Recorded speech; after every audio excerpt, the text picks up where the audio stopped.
Добрий день, я вітаю всіх, хто приєднався до нас. Мене звуть Ольга Атаманова. Hello, and I would like to welcome here in Media Center, Ukraine.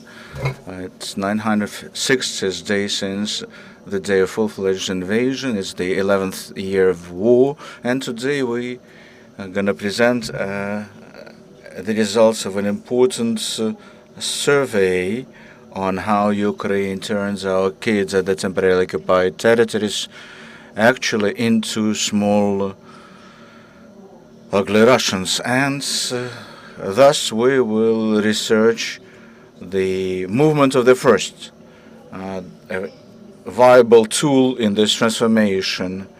With the support of Open Information Partnership, the group of journalists studied the performance of this Russian movement of the first movement that is widely spread at the occupied territories.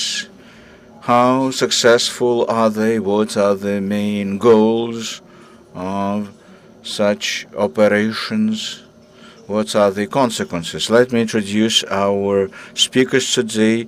We have Andrii Dikhtiarenko, editor-in-chief and founder of Realna Gazeta.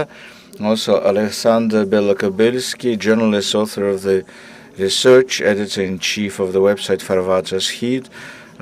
Alexei Artyuk, journalist, editor-in-chief of the Tribuna website, and Anastasiia Stepula, Advocacy consultant, Ukrainian Network for Children's Rights. Thank you for joining us here. So, Andrii, we'll start with you. What made you do this research in the first place? Well, let me start by telling you what the real newspaper, Realna Gazeta, is all about. Being one of those numerous medias that found ourselves in dire straits since the beginning of this war, and for 10 plus years, we perform a very weird function. We observe what's happening at the occupied territories, analyze the processes there, how Russia tries to digest our motherland, transforming it into its ugly reality. So unfortunately, we are the first but not the last, because after 2022, a similar fate of Donetsk, Luhansk, and Crimean media were joined by small or large media from other places, like Alexei Artyuk has been from the temporarily occupied region himself, and we have changed the media model itself. Not that we have access to all of the topics. They try to catch our journalists at the occupied territories. We rely on open sources or OSINTs, that people, humans who risk themselves to tell us what happens in occupied Donetsk, occupied Luhansk, other places we cover. And we didn't want to be investigators. We didn't want to be the journalists who write about the war correspondents, but it just happens so that the Russian hybrid occupation put us under the pressure of being forced to do it. Of course, writing or covering the Lugansk everyday lifestyle, like what are the food prices, transforms into OSINT investigation. The open source investigation, which involves risks for those who mine information for us. So all those skills that we have been accumulated for 10 plus years, we have transformed into the tool of not only investigating what's going on at the occupied territories, but trying to see what are the interconnections. And thanks to the network of our friends and other journalists, we get access to internal documents, and like in the case of Alexander Belokobylsky's research that he did specifically for our Realna Gazeta. So, by the way, we will share 9-minute long video in Russian language with Ukrainian subtitles. Why? Because we are not only trying to share what's going on there at the occupied territories, what the situation there, but also it's a two-way highway. We need to get through the blockade, information blockade, and the invaders' media doesn't cover what we have to share. By the way, you can look at the website of Realna Gazeta, which is blocked at the occupied territories, but thanks to YouTube, TikTok, and other social media content, we try to pierce this information blockade. Look at what people are doing around you, ask questions. Okay, Alexander, now the research itself. Let's start with sharing the presentation. Good afternoon. My name is Alexander Bilokobylsky.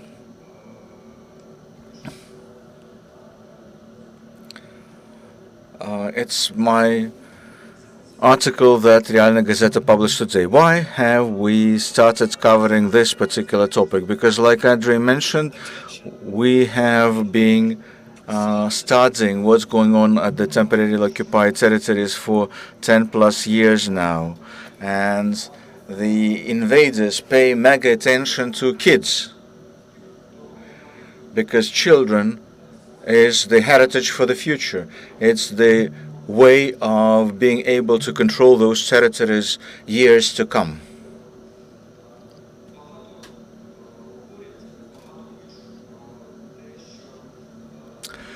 They talk and write a lot that Russians are stealing children at the temporarily occupied territories. And the Russian dictator Putin was indicted because of that, as well as so-called child's ombudsperson Lvova Belova. And it's truly atrocious. But what's happening with the children who have not been taken away from their parents?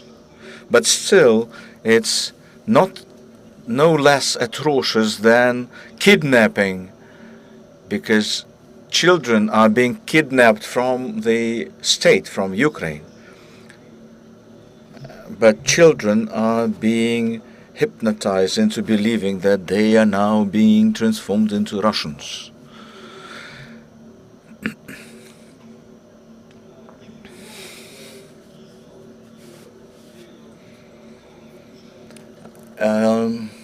Children and youth are one of the main targets of the Russian propaganda. Among the first 8 appointments, even before the official election of Luhansk and Donetsk Oblast, even before the referendum, among the first 8 Russian so-called ministers, deputy ministers, half of them worked with children. The Education and Science Minister, 2 of his deputies, the Minister of Youth and Sports. Of course, in inverted commas, all of those words and terms. Why have those ministers and deputy ministers were appointed there? To instill so-called Russian standards in upbringing the youth, and those standards cover an ideological components, obviously. And since 2022, a whole number of youth movements have been kick-started at those territories. Yunarmia, the movement of the first, Движение Первых, which I'm covering in this, Voin, Orlyata, and many, many others indeed. And when we have been researching and analyzing all of that, we have observed that the biggest role has been played by the movement of the first, that has been established under the personal initiative of the Russian dictator Putin. The curator of this initiative is deputy head of the office of the president, Andrii Dikhtiarenko. and the head of this movement was appointed by Putin by his order. This organization has been funded from the state budget, and its field work has been fully coordinated by the occupation authorities. Not only funded from the state's budget, we are talking about billions of rubles. You can compare it to an annual budget of an average region in Russia or a small oblast. So how does it work in so-called Luhansk People's Republic? Before this movement entered, they had took stock of everything that is going on in this youth arena, and the invaders have been creating the so-called passports of loyalty with a number of kids and school children involved in various youth movements brought from Russia. And so when they recognized who would be those people to rely on, then the regional manager was appointed, who was well versed in mass events, and the Ministry of Education has has instructed each and every school to open the branch of that movement.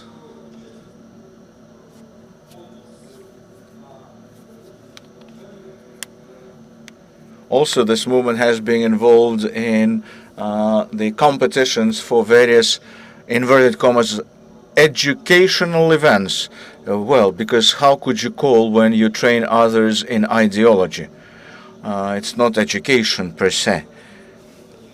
And then we have observed how it works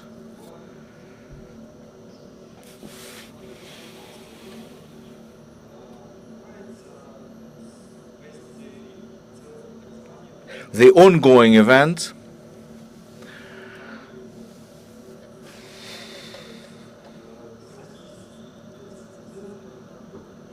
The Realna summer camp, all-Russian center, and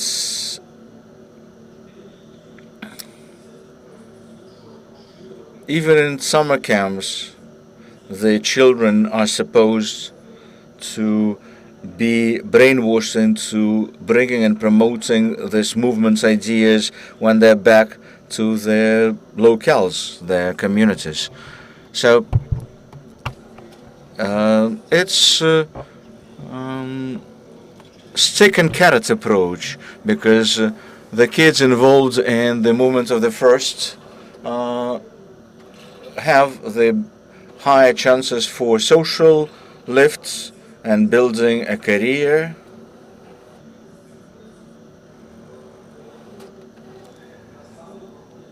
The teachers of the secondary schools are also being trained how to properly do it. They are brought to Realna themselves for their trainer courses. The stick and carrot approach is the total control imposed on kids. The teachers are supposed to check what social media the kids are looking at, what Telegram channels kids are reading. And if somebody's behavior is considered to be inadequate, then their parents would be involved.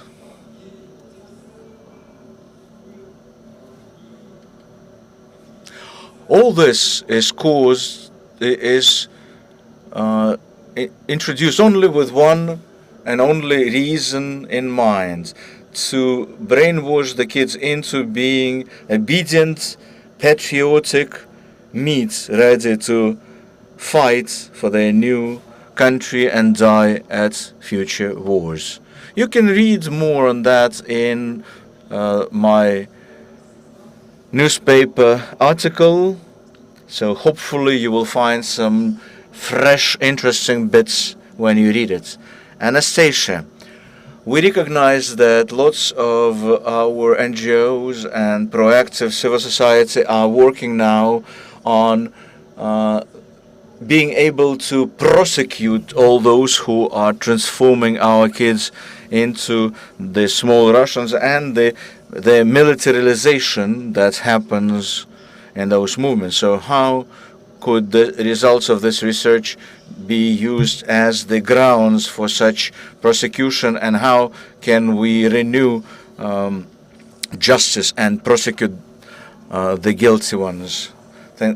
I am Nastya Stepula from the Ukrainian Network for the Rights of Children, the NGO that brings children back from the deportation, from the forced relocation to occupied territories. We are involved with rehabilitation and reintegration of those kids. By the way, reintegration is not always the correct word to use, because a kid that lived in Mariupol and comes back to Zhytomyr region should be integrated from the get-go into the completely new environment anyway. And it's a shame that we conduct still such surveys focusing, unfortunately, on this sad topic. But I'm also grateful because such surveys are giving us a chance of collecting evidence of the genocidal character of this war against Ukrainians at large and children in particular. And the goal of this research is to identify the facts and stay unbiased and objective, and not to be overcome by emotions, and instead sticking to the facts. And our recent survey allowed us to research the same topic, trying to recognize how kids fell under the risk of deportation, how it's being regulated by the humanitarian international law, what's the social portrait of the households of those victim kids, and what are the consequences. That's what our rehabilitation courses are all about. And in conclusion, let me mention the following. The propaganda infrastructure of Russia is very solvent. It's very powerful indeed, staffed with true experts, and they even break down kids and apply different propaganda and brainwashing tools on different age groups. For instance, those toddlers that are still not speaking, well, most likely their identities have been already changed. They have been illegally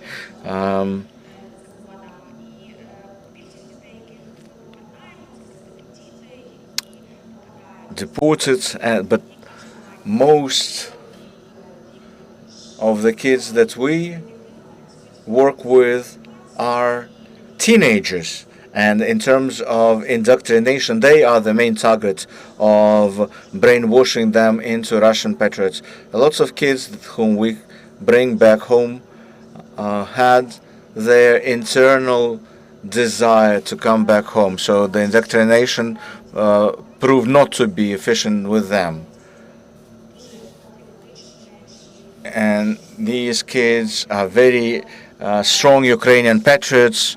They value being able to join their national identity. They are happy of coming back home to their Ukrainian identity. And in this context, the evidence, the testimonies of those kids, and by the way, they are exposed to too many journalists. That's not always safe for them, but these are all evidence and testimonies about crimes. And our journalist community should be very cautious, because kids when they are being interviewed, could use different wordings when they describe what happened to them. And there is a register of the UN committee that documents facts of violence against kids, physical, sexual, psychological evidence of violence when children are being forcefully changed their identity. Of course, we involve the Office of Prosecutors General. There is a certain algorithm how kids come back home and how we collect evidence from them and whether we'll be able to use this information in the International Criminal Court. Thank you, Nastya. It was quite interesting to learn from you what happens when we bring kids back home. So, depends on how long they stayed in Russia, 6 months or 3 years, right? So how worse becomes the situation with time, because in light of Crimea, Donetsk and Luhansk occupied for 11 years already, so how those challenges become aggravated with time for kids. Time, unfortunately, is our worst enemy. The kids are coming back home very slowly. And it's not because Ukraine doesn't want it, it's because Russia opposes to our desire to bring kids back home. They do everything they cannot to allow them come back home. And they 19,596 have been officially qualified as deported, but only 3,000 have been returned back home. So it will take 90 years to bring those kids back home, and we're losing those children. So like I mentioned with toddlers, every month we lose those kids. We can only bring back those kids who have custodians, who have official representatives who, on behalf of their parents, could come and bring them back home. It's not only our job to locate the child, get the feedback that the child wants to come back home, find relatives, the kin, document all the direct direct relatives, because that's whom the Russian authorities want to come and pick children. And when we come to the households in destitute conditions or kids from the foster houses, well, for them, it's virtually impossible to find official relatives who would officially come and pick them up. So this, of course, is a bottleneck that reduces the number of children whom we can legally document and bring back home. As to time, I recognize all the challenges of indoctrination, but in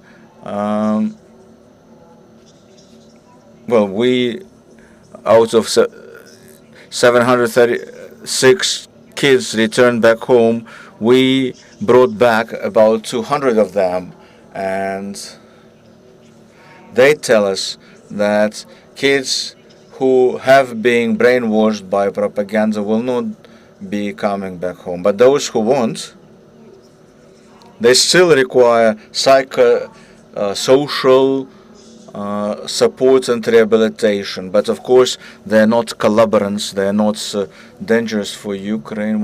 Did you want to add something here, Alexander? Yes.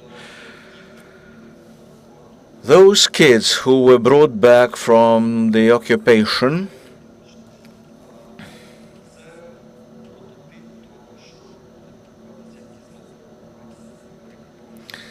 this shows what we will face after deoccupying region by region. we will face such indoctrinated kids all around, and we'll have to deal with them for years to come.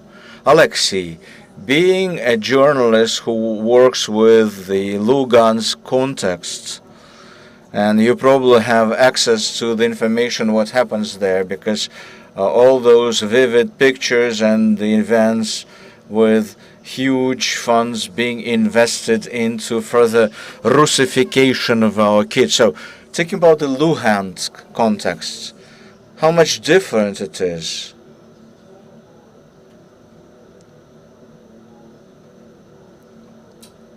Well, adding to what Andrii said, it's true that our journalists staying at those territories help us a lot, and those surveys, what Realna Gazeta is doing and what Alexander is doing, it's important because not a lot of people are doing that. Secondly, in order to come up with such materials, you need to have access to the sources located at the occupied territories, total control, lack of communications, and the risk of imprisonment up to 20 years in prison. So that's horrible. As for the principle of carrot and stick, we do use we can see the use of the application of this principle like soft presence. You'll go to the sea, you will be involved in various events, there will be social lifts offered, and if you just play along and are low obedience, then you'll have a career growth. But also sticks are being used, because everything should be controlled inside school.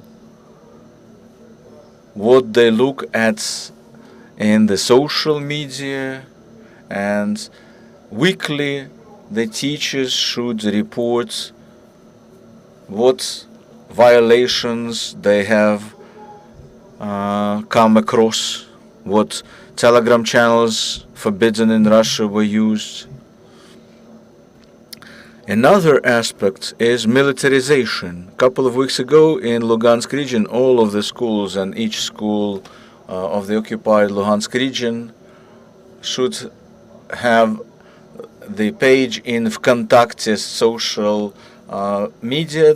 FSB controls this, and so at those pages they should place the ad, sign the military contract with the armed forces of the Russian Federation, and the teachers in the schools are supposed each Wednesday at 1 p.m. to report how many children were recruited, how many leaflets were handed out. So everything has been controlled, and like one of our sources mentioned, education is secondary. Primary is propaganda. And more than 100 propaganda events a year, and that's basically during school year. That means every single school day, and nobody pays that much attention to geography and whatnot.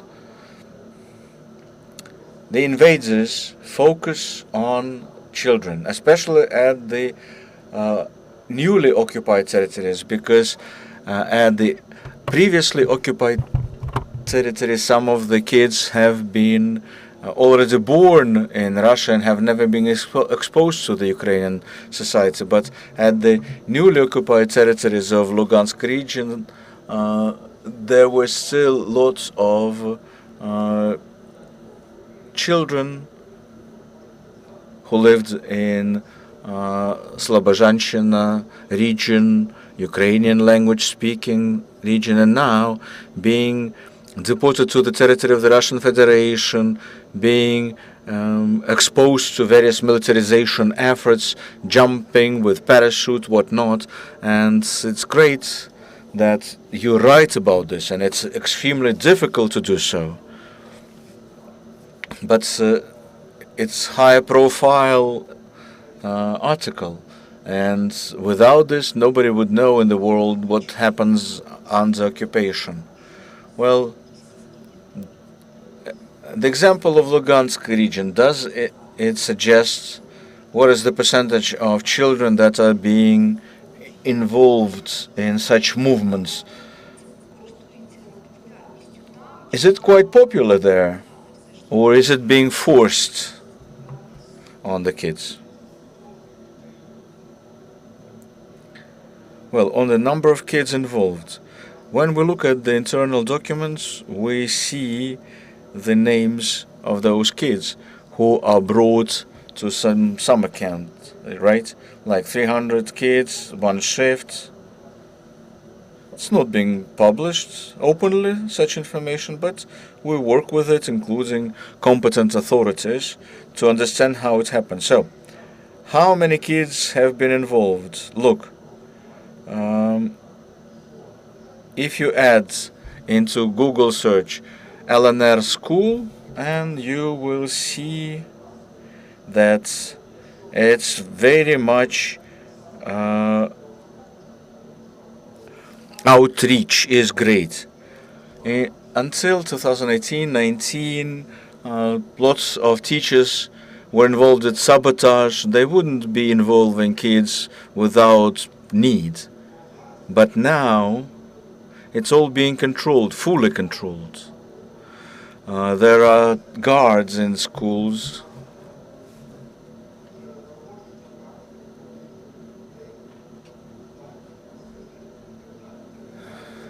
And people are asked to talk on others' kids.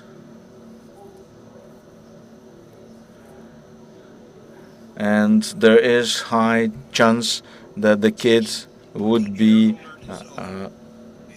complained about.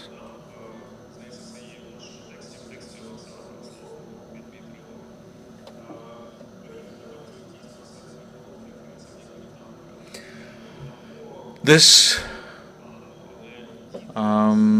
characteristic approach is what kids are being exposed to in those numerous patriotic raising summer camps.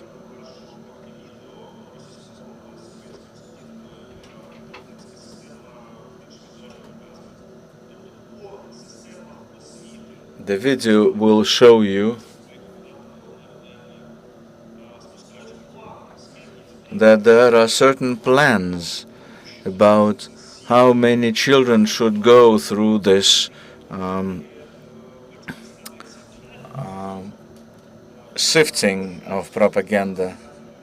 And social lift is what encourages children to join the movement of the first. And that's unfortunately what occupation is all about. While it's the deputy head of the presidential office, Andrii Dikhtiarenko, who is overseeing this particular movement. He is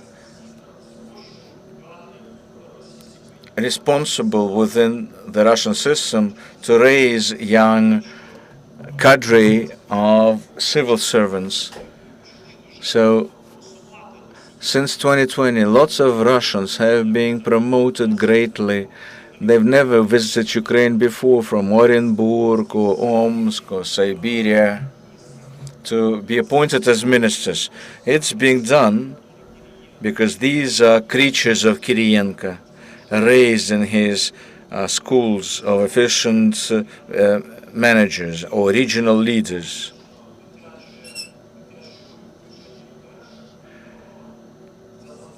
So this movement of the first, according to Kirienko's thinking process, is an important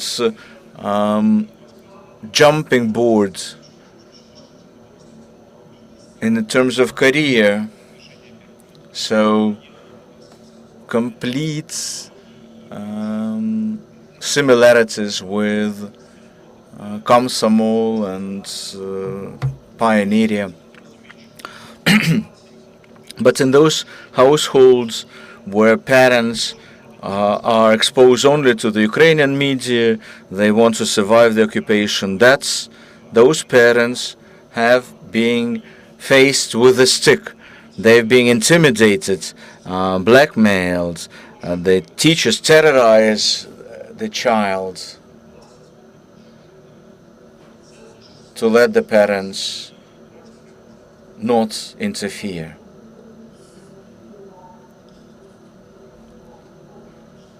Okay, now video and then Q&A.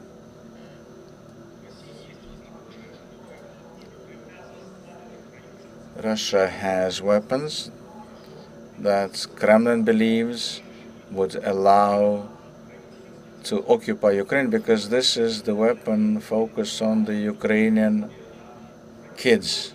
These are armor-piercing propaganda tool from Soviet Union ages, and the goal of young Ukrainians is to forget that they're Ukrainians, to make them part of the so-called Russian world. Previously, they were called pioneers and Komsomol members. Now it's called the movement of the First. Let's consider the roots of the movement and how it brainwashes the kids in Luhansk region right now.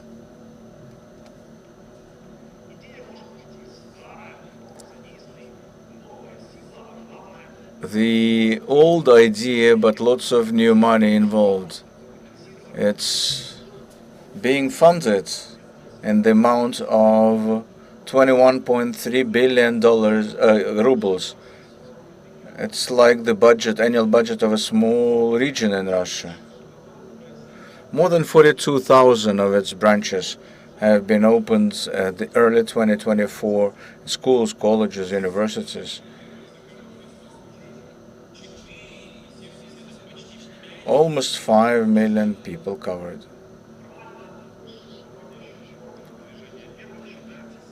The movement has been overseen by the steering committee.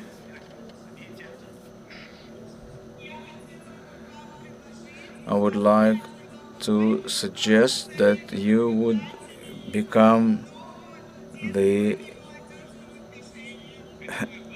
head of the steering committee of the youthful movement. Well, look how summer camps operate. 7 teenagers from occupied Luhansk went close to Tuapse. 3-week-long program focused on preserving the historical past of Russia and patriotism. It included master classes, exercises for flexibility of thinking. Kids were wearing pixel uniforms. They've been exposed to Kuban 24 propaganda masters who tell what would happen to them and to their parents after they come back home to Ukraine, and children become afraid for themselves and the lives of their parents. And now such camps covered Donetsk, Lipetsk Oblast, Kabardino-Balkaria, Mariel, Chuvasha.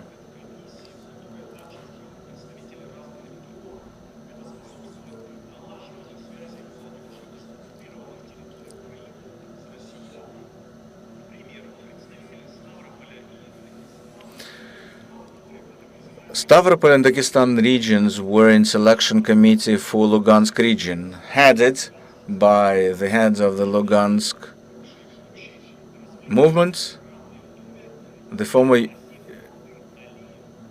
Sol Agliev.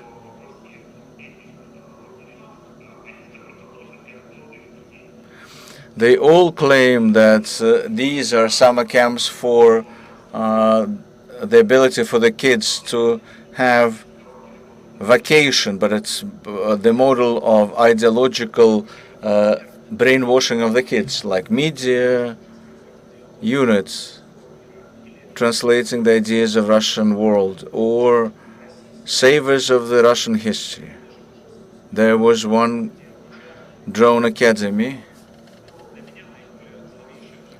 but the worst program for me is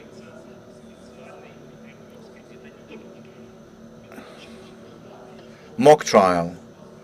Mock trial, according to the playbook, would allow to think anti-terroristically. So basically, from the occupied territories, they offer mock trial where they try Ukrainians, the soldiers of the armed forces of Ukraine.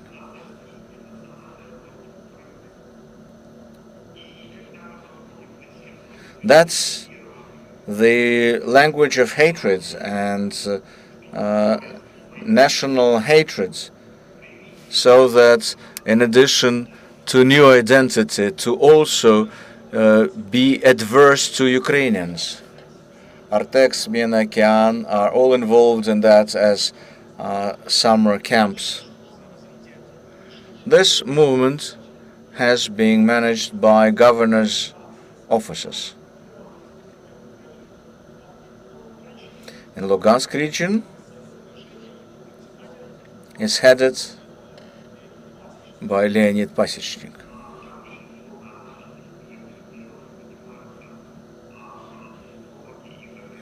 Spin doctors from ACE, Expert Institute for Social Research, are involved there.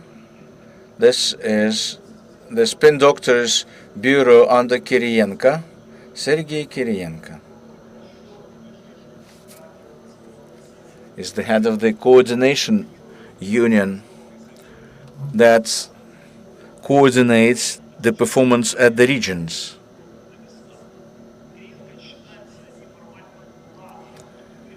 Kirienko is believed to be an unofficial curator of Ukrainian regions and visits them a lot,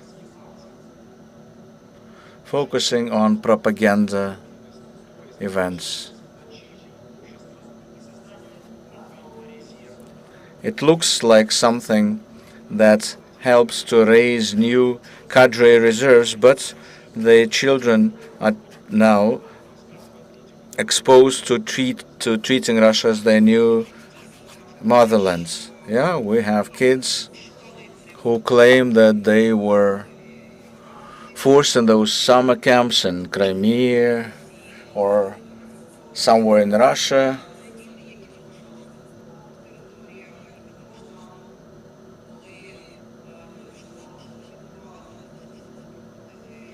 Not only in the summer camps, but also in the schools, with people coming to tell them about great Russia.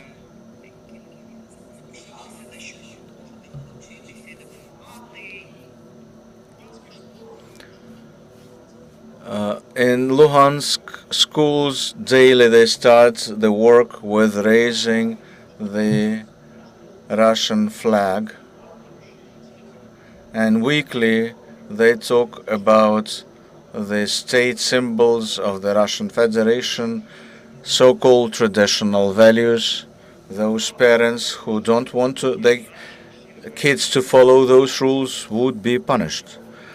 In Russia, they launched the new educational platform called Sferum.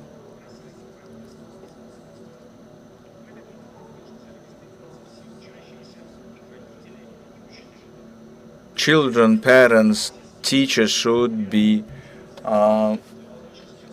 documented there. So, stick and carrots principle.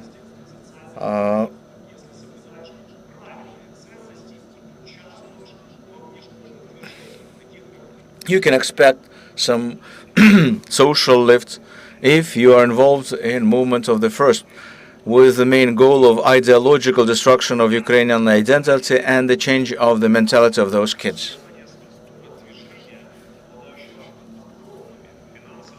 This movement has huge financial and other resources, and spy mastered from the center of the web in Kremlin, where the main spider wants to destroy Ukraine. Thank you for this work well done. Any questions, please?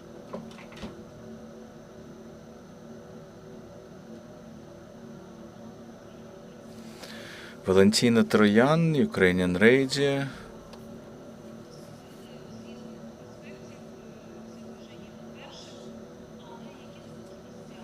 So, are there any weaknesses?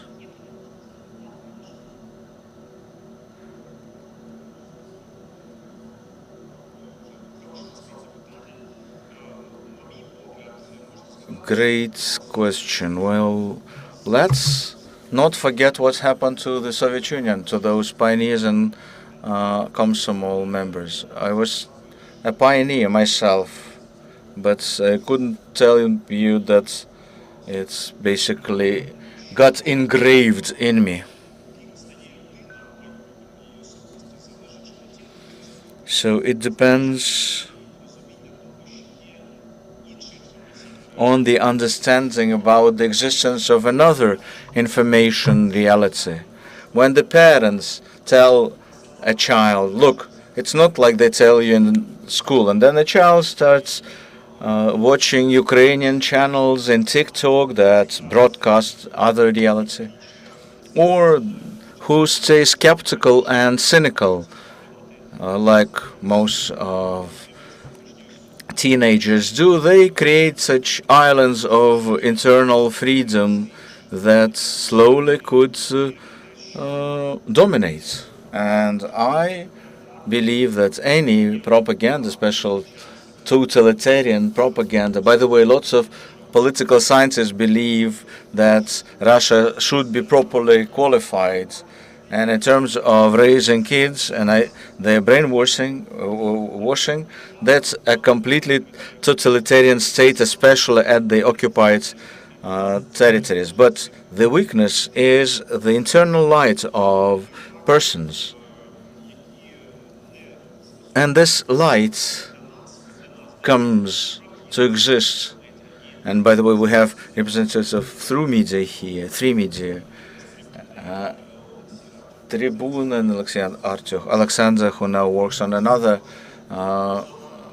format, Farvater and others. We all try to impact people at the occupied territories. This video was in Russian because the kids who were raised there and were never exposed to a Ukrainian language could watch it and fully understand it. So we try to enlarge those islands of freedom, and their propaganda is not totalitarian, so we need to keep working with those kids.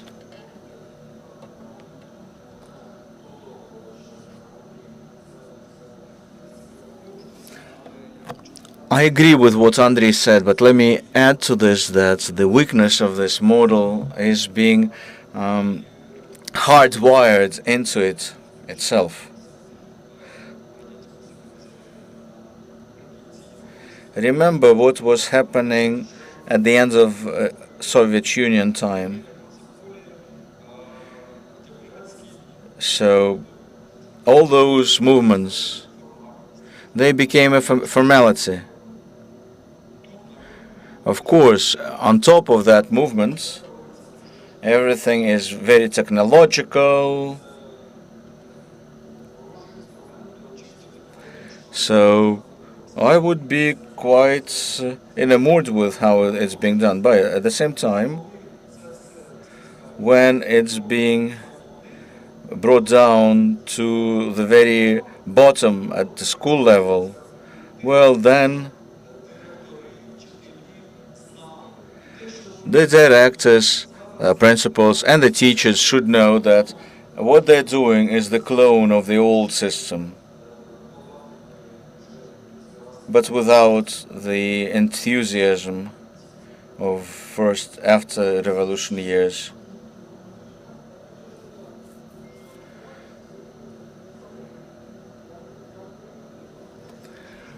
Well, it's all Soviet Union times, and young people hate Soviet Union, and people find access to the sources that they find of interest, and even small pro-Ukrainian projects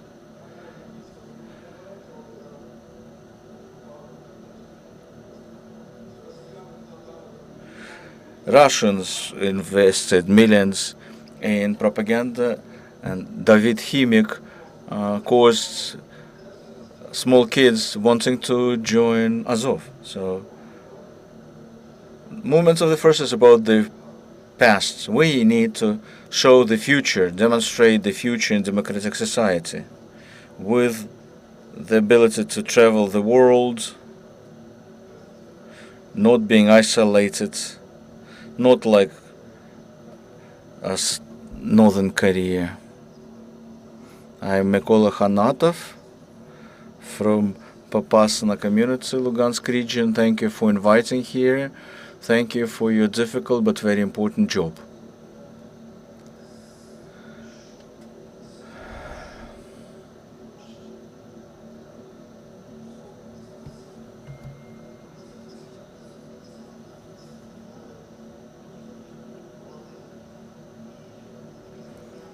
So we want to work with you, and my question is this.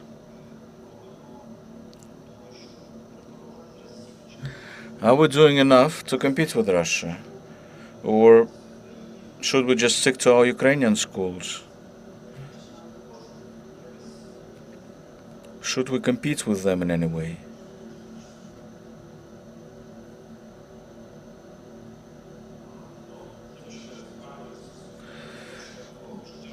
Well, first of all, Mykola, thank you for this offer. We will definitely send our materials to you. We're ready to work with you. We're ready to help you resolve the problems of the refugees. Popasna has been erased from the face of the earth, and we want to support your community, so please involve us to your events. We are ready to support you informationally. Secondly, if I correctly understood your question, Alexander says that he is in a mood in this model, so should we try and launch something similar to the movements of the first in Ukraine? Well, no, I don't believe so.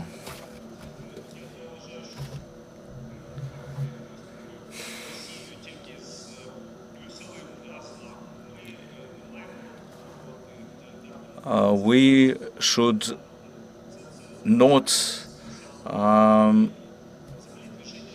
follow their blueprints. The movement was launched in 22 only because Putler, with, how old is he, 70 plus now? Well, he believes that that works because it worked when he was young.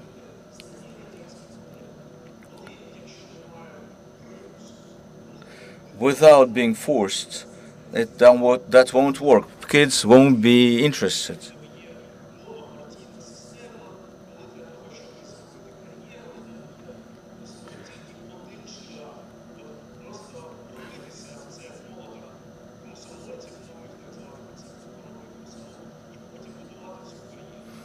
Build the career,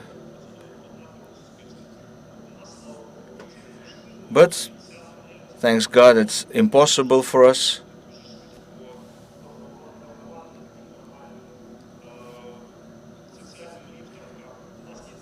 And actually, it should be merit-based. Like,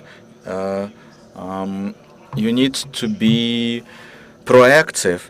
You want to do something for your community, even without the initial support of the community. And that's what our civic society is very strong about, sometimes stronger than the authorities. And this model won't be able to compete in the free environment, free society with those small initiatives. Not top-down approach where some crazy dictator, sorry for those words, tries to introduce what worked bad even in the middle and late 20th century. No, the grassroots movements would always be stronger and more powerful, but without the totalitarian matrix, without KGB and FSB that tortures Ukrainians in the occupation now.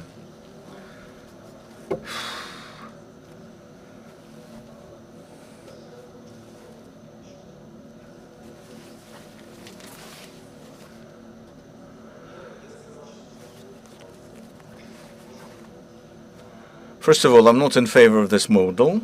I would have been if I were a Russian citizen. But as a Ukrainian, I can say that won't work for us. Something similar was attempted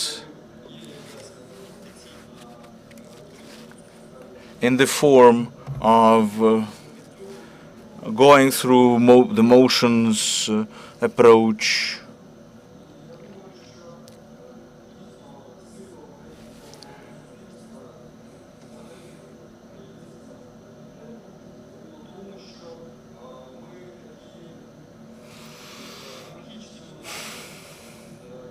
Ukrainians are prone to anarchism.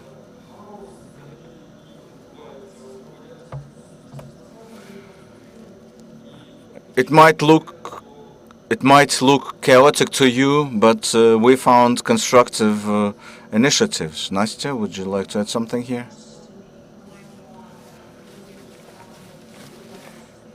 We already have the results of the psychodiagnostics of children who were exposed to this, and these children have cognitive reduction of their cognitive capabilities.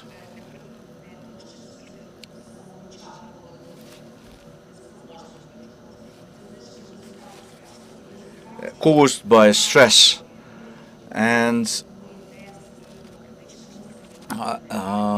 when the child has no critical thinking and is being just brainwashed, well, it causes the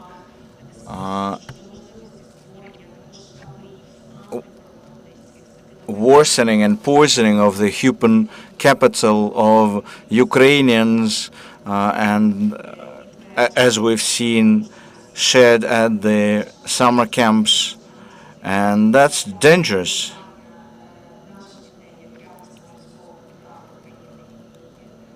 It ruins children's brains and doesn't help us here in Ukraine to build the democracy full-fledged. Basically, we're bringing Soviet practices. We need to we should be the synonym of freedom. That's why Ukraine was selected by the teenagers even before the full-fledged invasion, because children recognize the beauty of the freedom of movement, the freedom of expression. So we shouldn't be Russia, but with a plus. Ukraine is different. Kids will find out on their own what to do. Any further questions, please? Ksenia Kornienko. We work with the deportation, and we learned about the plans.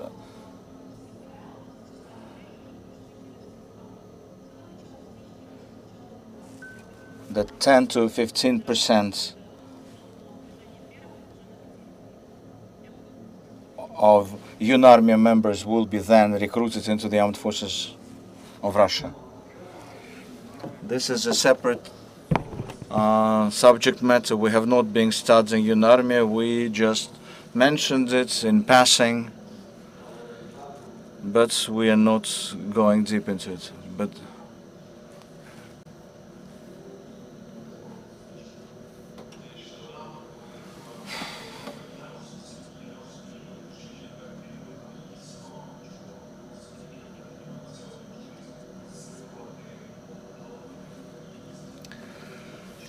Kirienko uses the movements of the first to identify those who are prone to making career, and they learn how to operate drones. They're exposed to military propaganda,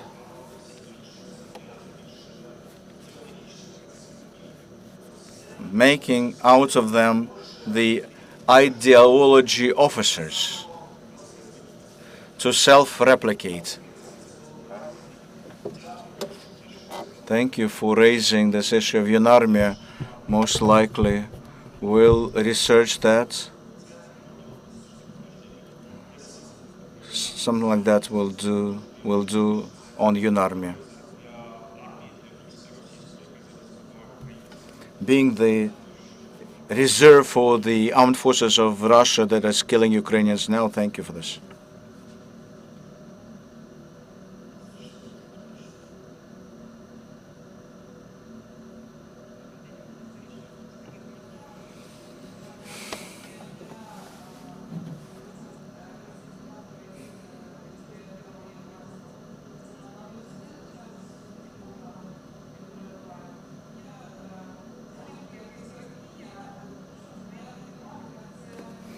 Дитинства сталінської доби.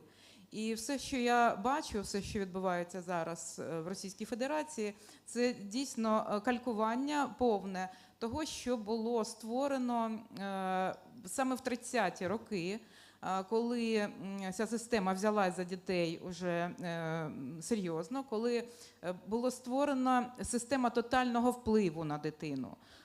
Тотального, тобто такого, якого не можна було уникнути ніде. Навіть так зване дозвілля дитяче, яке завжди передбачало якийсь час на заняття, яке цікаве самим дітям, воно було вилучено, його просто видавили із повсякденного життя дитини і заповнили його тими ж всіми тоталітарними практиками пропагандистськими. І те, що ми бачимо зараз, як розбудовується, навіть організаційно, як починалося це в Радянському Союзі і як це в Росії відбувається, ми можемо побачити схожу систему, коли існувало багато різних організацій дитячих, потім їх всі заборонили, дозволили тільки піонерію. І спочатку це були окремі піонерські загони, які розташовувалися там, де було зручно, скажімо так, були окремі поза школою, тобто. Але поступово зрозуміли пропагандисти, що працювати це буде тоді, коли це буде через школу, тому що школа збирає дітей, і ми бачимо це саме і в Російській Федерації. І цей рух перших, він ще досить новий, але, по суті, з 22-го року, як він організувався, я бачу, що вони туди залучають і всі інші організації. Тобто і та ж Юнармія вже проговорюється, що вона є частиною цього руху перших. І тому прекрасне питання про воєнізацію, воно існує, ця воєнізація, вона теж йде методами, які в 30-ті роки були створені. Це стрілецькі гуртки, це табори військові, які поєднують і пропагандну ідеологію, і військову підготовку. І взагалі мілітаризація – це не тільки засвоєння військових навичок, звичайних, але це і мілітаризація свідомості через формування образу ворога в уяві. А тут ми бачимо, що українці – це головні вороги, але є і ті ж самі, які були, Захід, який в 30-ті роки було сформовано як країни ворожого табору. От вони зараз,